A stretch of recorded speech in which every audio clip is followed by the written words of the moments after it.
Eh bien bonjour, bonsoir, j'espère que vous allez bien, c'est Flo. Et aujourd'hui on se retrouve pour parler des spoilers du chapitre 413 de My Hero Academia. La semaine dernière on s'était laissé sur un chapitre vraiment incroyable. Du coup avant que la vidéo ne commence, je vous le rappelle, si vous voulez me soutenir et suivre les prochaines vidéos, n'oubliez pas de vous abonner à la chaîne et c'est parti. Ce chapitre 413 s'intitule Masse de plomb, en référence à Shigaraki, puisque ce chapitre là va encore se focaliser sur ce combat. Heureusement qu'on change pas d'endroit parce que là, ça ferait vraiment très mal, je pense. Alors le chapitre commence par un flashback des derniers instants de Star Straps, donc du New Order, dans son alter, dans les vestiges du All for One, alors qu'elle combattait les autres alters que All for One, en tout cas Shigaraki possédait à ce moment-là. Elle a vu quelque chose d'assez inhabituel. Elle se dit alors, maître, il y a un enfant triste là-bas, en s'adressant directement à All Might, j'ai l'impression, puisque maître, son maître spirituel, c'est All Might. Donc Star Stripes va dire ça en montrant une fissure, donc en la pointant du doigt. C'est ce qu'on avait dû voir à la fin du chapitre précédent. All Might va alors se réveiller aux instants présents, donc au moment actuel avec Edgeshot sur le toit de la ville à côté. Edgeshot va dire qu'All Might doit rester éveillé pour ne pas mourir, mais All Might n'est pas sûr de ce qui s'est passé. À la suite de ça, il va avoir une vision, comme lorsqu'il était à l'hôpital avec Deku après la guerre. Mais comment c'est possible en fait? Il est beaucoup trop loin de Deku pour l'instant, et là il est en train de se dire, mais est-ce que le One for All est-il en train de s'effilocher? Donc finalement, est-ce que le One for All est un petit peu en train de disparaître, de se détruire, de se désagréger?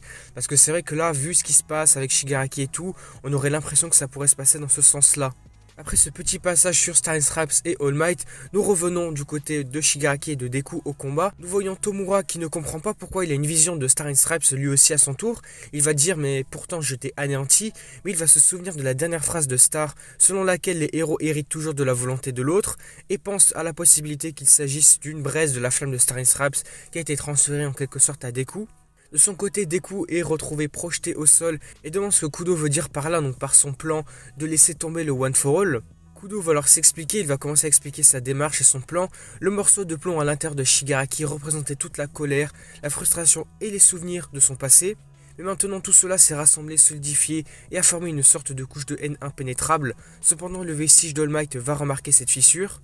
Et comme il s'agit d'une blessure mentale et non pas une blessure physique, elle ne peut pas être soignée par un alter. Donc le Tomura actuel qu'on retrouve, il est beaucoup trop fort pour être vaincu comme ils nous le disent. Ils doivent donc l'achever de l'intérieur. En transférant le One for All à Shigaraki, la fissure s'agrandira jusqu'à ce qu'elle se brise, ce qui leur permettra d'atteindre directement sa conscience. Donc ici, c'est ce que beaucoup de personnes, beaucoup d'autres youtubeurs et tout disaient. C'est vrai que Shigaraki là pourrait être battu en transférant le One for All.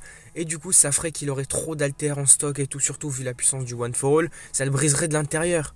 Cependant, N, donc le sixième détenteur, il me semble bien, n'est pas d'accord avec ce plan. Il pense que cela ne fera que renforcer Shigaraki, comme ce qui s'est passé avec le Danger Sense. Comme il l'a volé à Deku, il peut l'utiliser tranquillement. Kudo va dire qu'il doit élargir son idée de transfert, donc tout comme Deku avait eu l'idée, l'image de l'œuf et le micro-ondes, il doit la visualiser d'une manière beaucoup plus agressive pour que Shigaraki ait des dommages. Par exemple, Kudo va dire pendant les cours, comment Bakugo passe-t-il les papiers à Deku? Bon, c'est vrai que c'est une comparaison un peu farfelue, mais au lieu de lui donner gentiment ses papiers normaux, il lui jette complètement la figure. Donc selon la façon dont le transfert se déroule, Shigaraki pourrait bien subir des dommages. Et justement pour le tester, Kudo se porte volontaire pour passer en premier, pour passer du côté de Shigaraki, on va dire, pour que sa conscience, son alter soit volé. Comme seul Shinomori a été volé, que l'alter du quatrième a été volé il y a quelque temps, donc ils savent qu'il est possible de ne transférer qu'une partie du pouvoir, seulement les facteurs des alters renforcés par le One for All. Elle va dire que si quelqu'un doit y aller, c'est bien lui, car l'écran de fumée est l'alter le plus inutile en ce moment. Kudo va dire non à N, et N va continuer en disant que ce sera la fin si Shigaraki utilise le Gear Shift. Mais Kudo, il est presque sûr de ça. Si la Terre est transférée, le niveau de contre-coup ne sera pas réinitialisé. En d'autres termes, si Shigaraki utilise le Gear Shift, il sera beaucoup plus épuisé que Deku lorsqu'il l'avait utilisé la dernière fois, parce que ça fera une itération de plus. En fait, il va subir un contre-coup encore plus puissant que Deku avait subi. Bruce va dire qu'il a toujours suivi Kudo mais qu'il n'est pas vraiment d'accord avec cette décision. Kudo va dire qu'il sait que c'est un pari risqué, ils ont vécu des périodes sombres, et ils se sont battus dans des batailles cruelles. Alors maintenant il veut croire en ce garçon qui n'a pas abandonné l'idée de sauver un cœur. Nous voyons alors un flashback de Deku disant qu'il est béni d'avoir All Might près de lui et le vestige de Nana va réapparaître. Elle va dire que Deku hésite non pas parce qu'il a peur ou parce qu'il ne peut pas le gérer, mais parce qu'il considère le One for All comme un trésor qu'il a reçu de son héros préféré. C'est pour ça qu'il a des doutes. Nous revenons du côté de Shigaraki, il va leur dire aux possesseurs du One for All d'arrêter de jacasser parce que ça l'embête complètement. Il a les idées troublées avec eux là, qui font que de parler. Et Kudo va ensuite demander à Banjo de rester aux côtés du garçon, donc aux côtés de Deku. Il va demander également à Yoichi de l'aider, mais ce dernier va répondre simplement « Laisse-moi faire mon héros ». Kudo va alors s'écrier à Deku. Le reste dépend de toi. Qu'en dis-tu, Izuku Midoriya? Et Deku va répondre, je vais le faire. Une immense vague de fouet noir va alors arracher le bras de Shigaraki.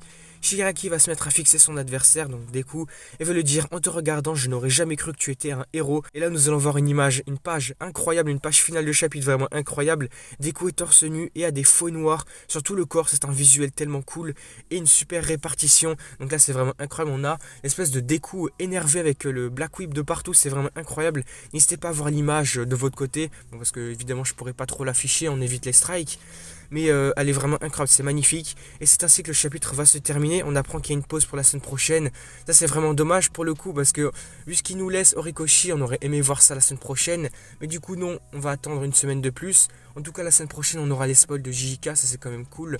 Ça nous fait un chapitre sur 2. Du coup voilà, je pense qu'on va s'arrêter là pour cette vidéo. Si elle vous a plu, n'hésitez pas à liker, à commenter, à partager comme d'habitude. Également, n'hésitez pas à me faire part de vos impressions, de vos théories, de vos attentes pour la suite sur MHA. Parce que là, c'est vrai que vu ce qui va se passer, là, vu ce qu'on nous laisse à sous-entendre, le One for All serait transféré à Shigaraki. Ça va être complètement fou. Est-ce qu'ils vont réussir à le briser de l'intérieur, en brisant complètement la conscience de Shigaraki de l'intérieur, en transférant le One for All? C'est vrai que ça paraît complètement fou, mais on verra bien ce qui va se passer. Est-ce que finalement, à la fin de MHA, on retrouvera un Deku sans alter? Parce que c'est vrai que Horikoshi avait eu cette idée-là à un moment. C'est pour ça qu'il avait fait le film Heroes Rising, donc avec le transfert du One for All à Bakugo. Donc voilà, je pense qu'on va vraiment s'arrêter là. N'hésitez pas à me faire part donc, de vos théories et tout dans les commentaires, comme je viens de le dire. Et puis du coup, également, n'oubliez pas de vous abonner à la chaîne pour me soutenir sur les prochaines vidéos. Et du coup, moi, je vous dis à la prochaine.